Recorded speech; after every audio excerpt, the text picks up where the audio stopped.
Kwento ni Odette, ang prinsesa ng Swan Castle.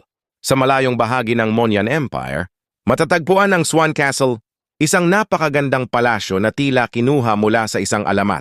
Doon naninirahan ang isang mahiwagang angkan na pinagpala ng banal na kapangyarihan, ang pamilya ni Odette. Si Odette ay isinilang na may dugong maharlika at malakas na koneksyon sa mahika ng kalikasan. Ang kanyang angkan ay may kakayahang gamitin ang kapangyarihan ng mga swan, isang biyayang ipinasa mula pa sa mga sinaunang henerasyon. Siya ang kasalukuyang tagapagmana ng kapangyarihang ito, kaya't itinakda siyang maging tagapagtanggol ng Swan Castle, isang prinsesa na may pusong busilak. Kilala si Odette sa kanyang kagandahan, kabaitan at dalisay na puso. Hindi lamang siya isang maharlika na nagtataglay ng kapangyarihan, kundi isang nilalang na puno ng malasakit sa iba. Sa kanyang malambing na tinig, madalas niyang kinakantahan ang mga tao sa kanyang kaharian na nagbibigay sa kanila ng kapayapaan at pag-asa. Ngunit sa kabila ng kanyang kagandahan at kabaitan, alam niyang hindi sapat ang pagiging isang prinsesa upang maprotektahan ang kanyang kaharian. Kaya naman, sinanay niya ang sarili sa paggamit ng kanyang mahika, isang mahika na may kakayahang ipagsama ang tunog at enerhiya upang maging isang mapanirang sandata.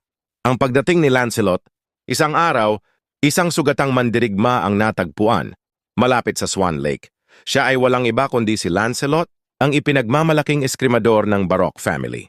Matapos siyang matalo sa isang labanan dahil sa kanyang kayabangan, napilitang magtago si Lancelot upang pagalingin ang kanyang sugat at sa kanyang paglalakbay, natagpuan niya ang Swan Castle. Nang makita ni Odette ang sugatang mandirigma, hindi niya ito pinagtabuyan.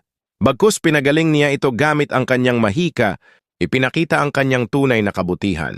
Sa kanyang pangangalaga, unti-unting bumalik ang lakas ni Lancelot, hindi lamang sa kanyang katawan kundi pati sa kanyang isipan. Sa kanilang mga pag-uusap, natuklasan ni Lancelot ang tunay na halaga ng pagpapakumbaba at tunay na lakas. At sa kanyang pananatili sa Swan Castle, isang hindi maipaliwanag na damdamin ang unti-unting nabuo sa pagitan nila, isang pagmamahal na kasing busilak ng lawa sa harap ng kanilang kastilyo. Ikontentong pakrag.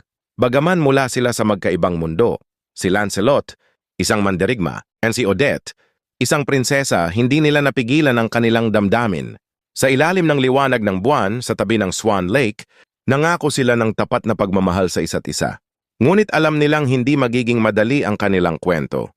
Si Lancelot ay isang mandirigma na kailangang bumalik sa digmaan, at si Odette ay isang prinsesa na kailangang protektahan ang kanyang kaharian. Kahit anong mangyari, pinangako nilang hindi magpapabaya sa isa't isa at muling magkikita balang araw.